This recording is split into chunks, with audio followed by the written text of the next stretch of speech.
Voice of the Sea, learning from experts across the ocean. Welcome to Voice of the Sea.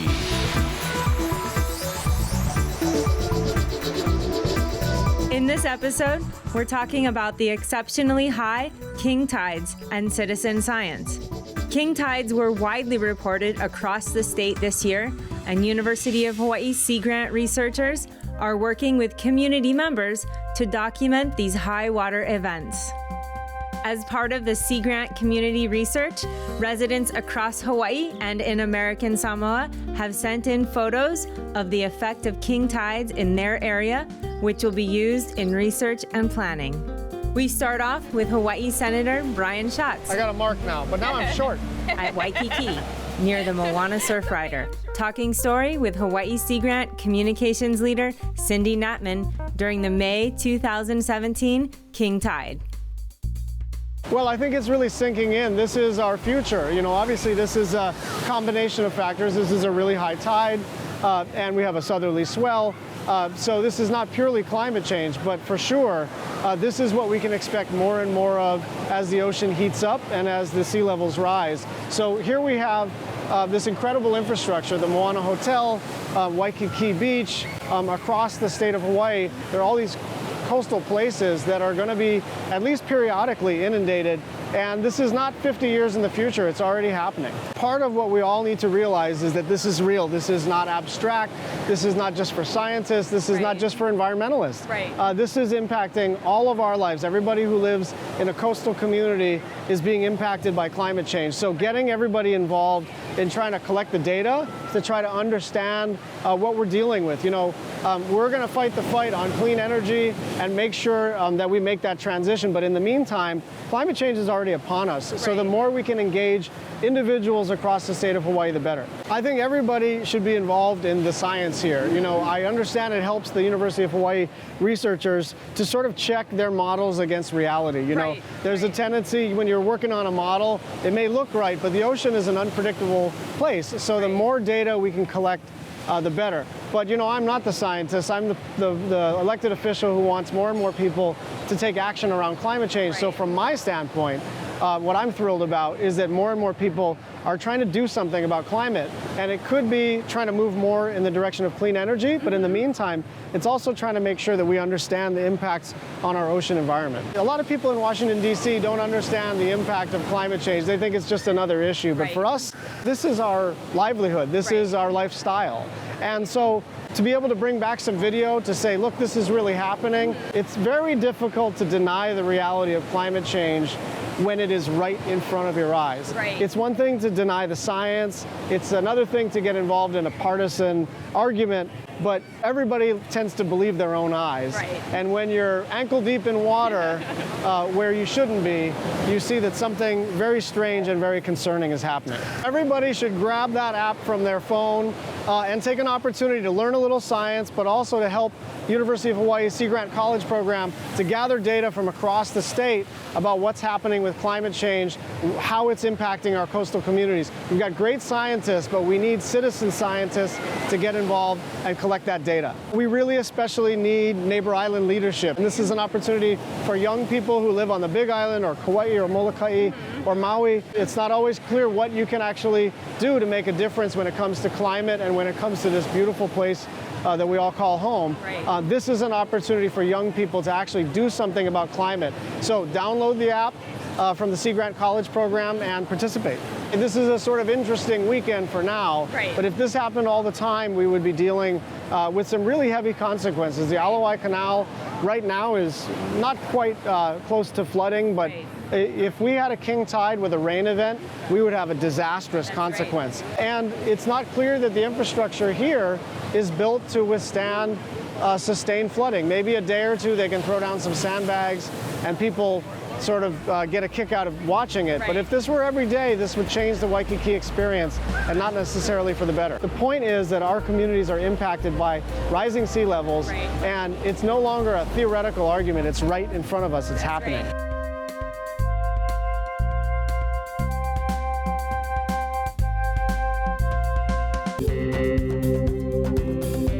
University of Hawaii's Sea Grant College program, focused on Hawaii's coasts and its communities through sustainable development, safe seafood supply, sustainable coastal tourism, hazard resilience, and healthy coastal ecosystems. Hawaii's Sea Grant.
Welcome back. We're at the Alawai Canal with University of Hawaii Sea Grant Extension Agent Matt Gonser, talking about the importance of king tides to the public and to researchers. So a king tide is just a very common term, a colloquial term for the highest high tides of that year.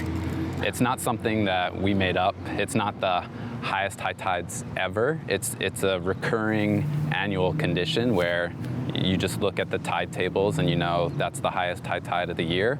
And here in Hawaii, that happens in two clumps, a couple of months around the summer solstice, so June, July, and then again around the winter solstice in November and December. So we have these clusters of king tides that happen in Hawaii in the spring and then again in the fall. And why are they important?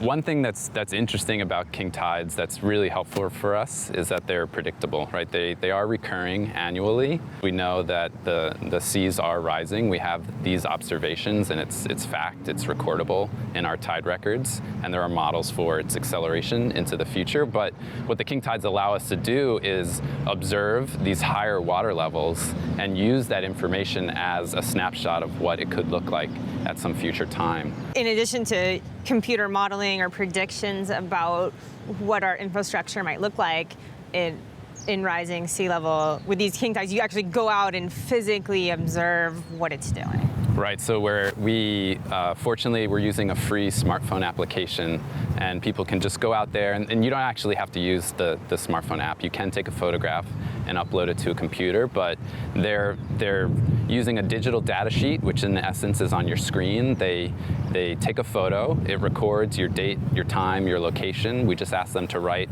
something about it. So that then allows people to go into the data set, filter and look for the images or the areas that they're interested in learning more about. And once you hit submit, it's immediately uploaded to the public data set. Can you tell me some of the things that you've learned so far in the project? Some things are perhaps not too surprising, right? So we know along our beaches, right, there's erosion, or recently we had a pretty high surf event related to a high tide.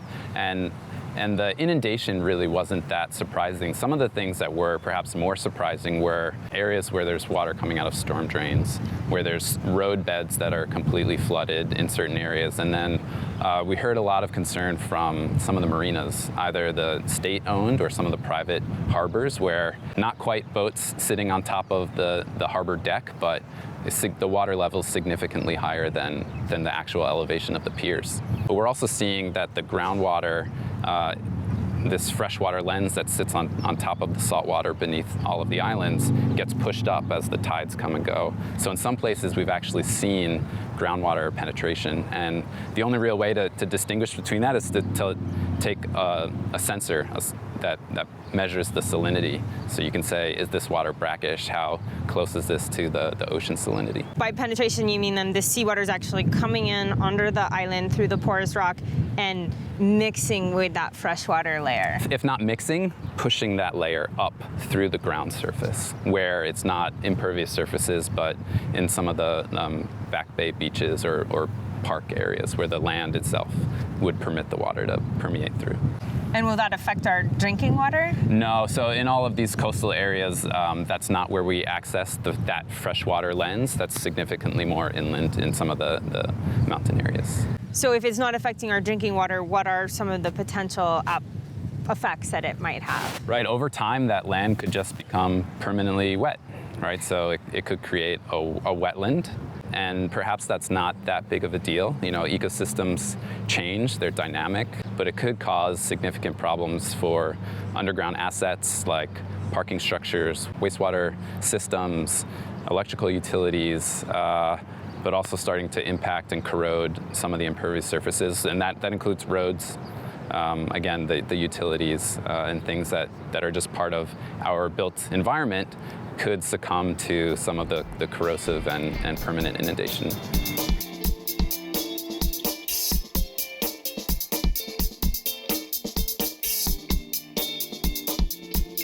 This is the actual smartphone application. This is the Apple version, but it is available on both platforms, Apple and Android.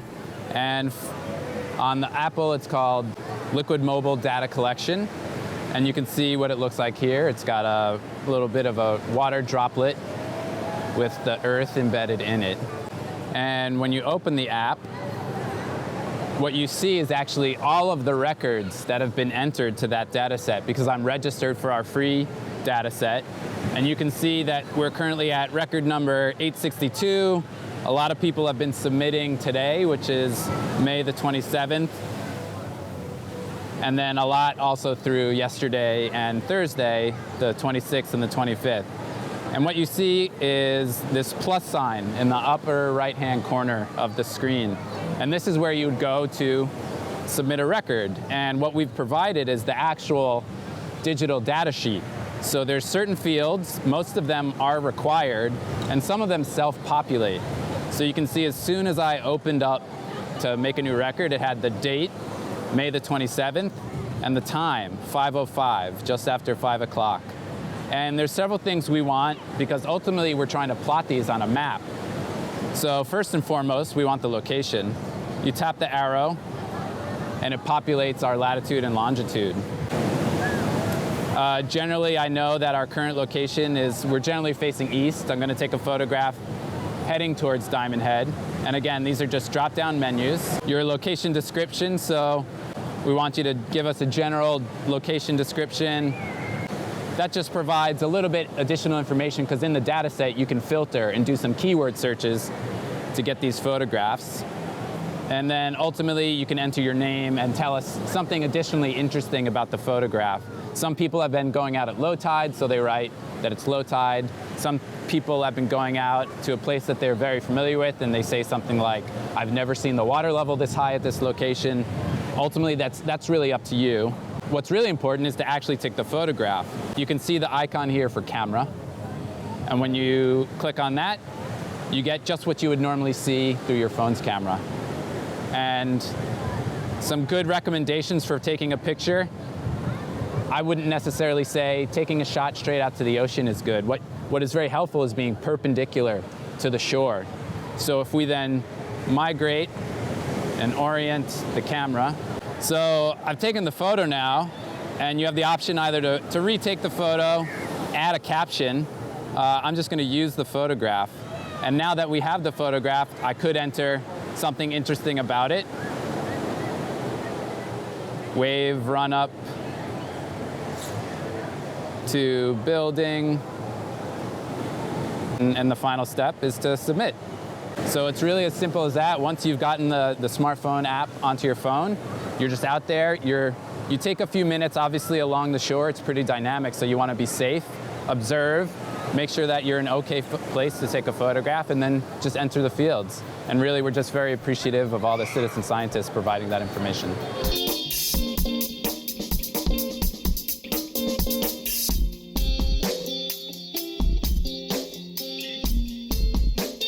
The Curriculum Research and Development Group in the College of Education at the University of Hawaii at Manoa. CRDG's training roots go back over 40 years. Through professional development programs, curriculum workshops, research on teaching methodology, individualized school and district training, and so much more. The Curriculum Research and Development Group, improving schools, improving education. CRDG.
Welcome back. We're at the University of Hawaii Sea Grant offices with program leader Maya Walton to learn more about the Pacific Islands King Tides project and how you can get involved. We want as many people to participate as possible. We do have trainings. We have videos online that teach you how to use the app, how to sign up for the data set, how to take a good photograph. And we want people to go to places that they know well. So we're really trying to tap into people's place-based knowledge, their local knowledge. Folks have been living near the same beaches or the same stretch of the coastline for many years, many decades, and they've probably seen changes through time. Right. And so those are some of the things we're hoping to capture in the notes and the observations that you can enter through the app. We have students as young as 5th grade participating, contributing photographs. We have people who are retired contributing photos. Anyone and everyone can participate. People might not even realize that the knowledge that they have because they've gone walking on a beach every day for the last 10 years would be really valuable for this project.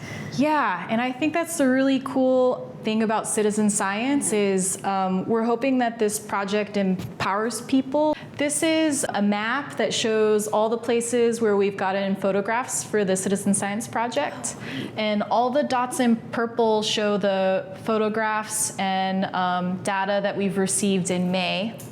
So you can see we have people contributing stuff from Kauai, from Oahu, Molokai, Maui, Hawaii Island, and we even have people that are participating in American Samoa. Oh, fantastic. And in the Marshall Islands. But yeah, we're doing this every year. We go out in the summertime and in the wintertime. Okay. So if you're busy this summer, that's okay. You can join us another opportunity in the winter. Right now we have over 800 photos, 800 unique data points. Okay. So probably even more photos than 800. And we have many, many citizen scientists that are participating. Okay, and if people are interested in going somewhere online for more information, where can they go? They can go to our website. It's called PacificIslandsKingTides.org. But lots of places where we still need citizen scientists to go.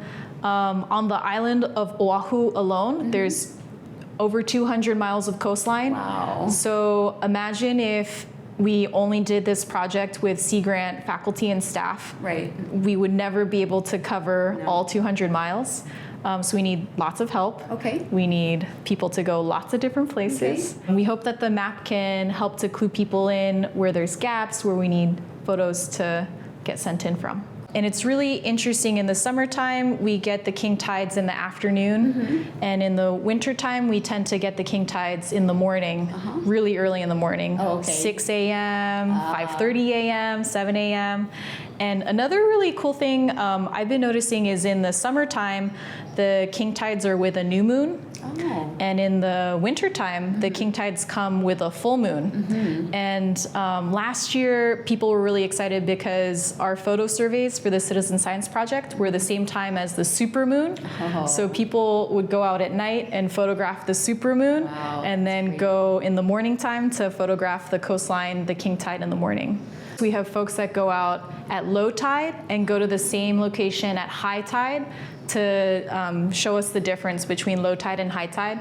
That's a really important contribution too. We've had folks go to the same place for multiple photo surveys. So they might go to the same beach summer of 2016. They took a photo winter of 2016, and they're going back again this summer, summer of 2017. Our hope is that over time, as the program builds, that we get this long-term record from the same place, and we can track changes through time through the photographs and the observations that people are sharing with us. We want this program to be a way for people to submit their observations, to be the eyes along the coastline all year long. So if you see something that you think is unusual, you can submit a photograph, even if it's outside of the photo survey dates.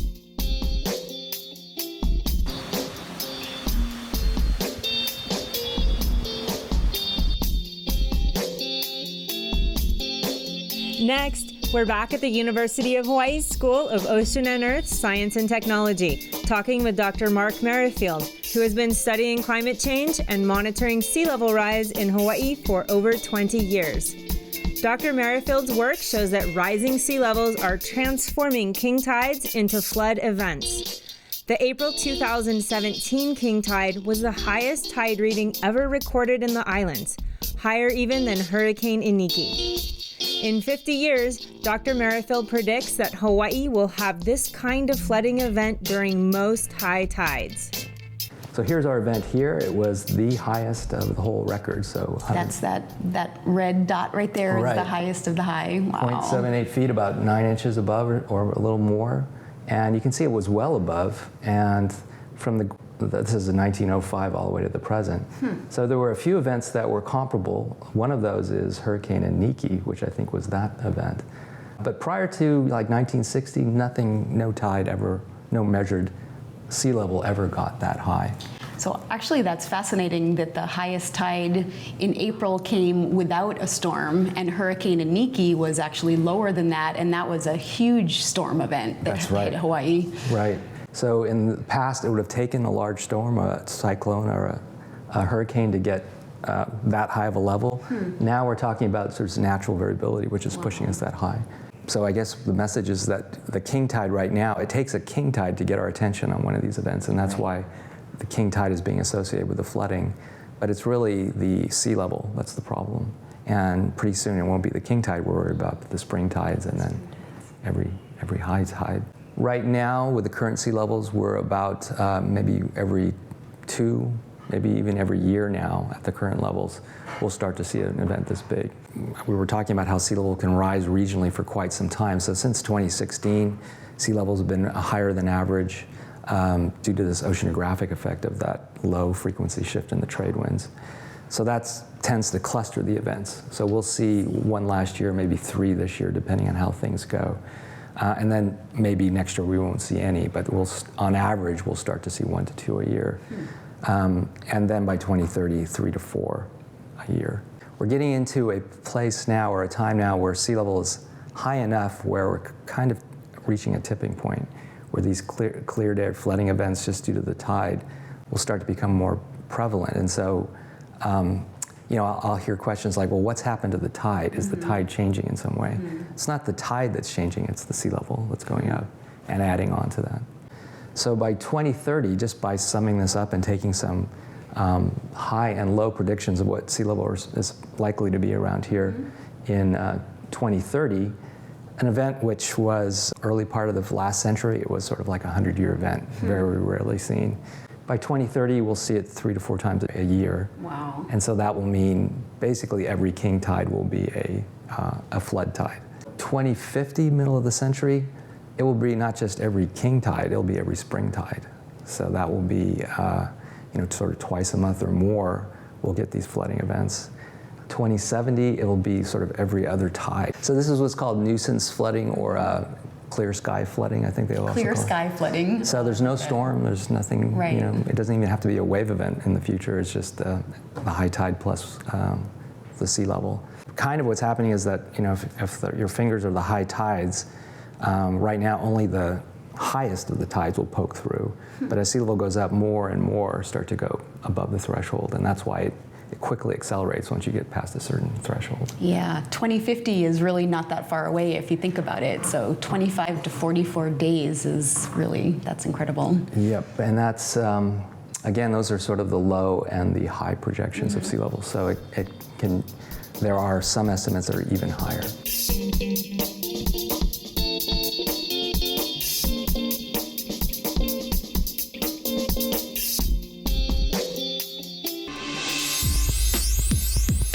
Exploring Our Fluid Earth is a dynamic curriculum developed by the University of Hawaii's Curriculum Research and Development Group, teaching ocean science concepts through the disciplines of physics, chemistry, biology, and ecology. Exploring Our Fluid Earth is now available freely online. Find out more at exploringourfluidearth.org. The University of Hawaii Sea Grant College Program, helping coastal communities of Hawaii and the Pacific through research, education, and outreach. Serving the community, from elementary to graduate students. Hawaii Sea Grant.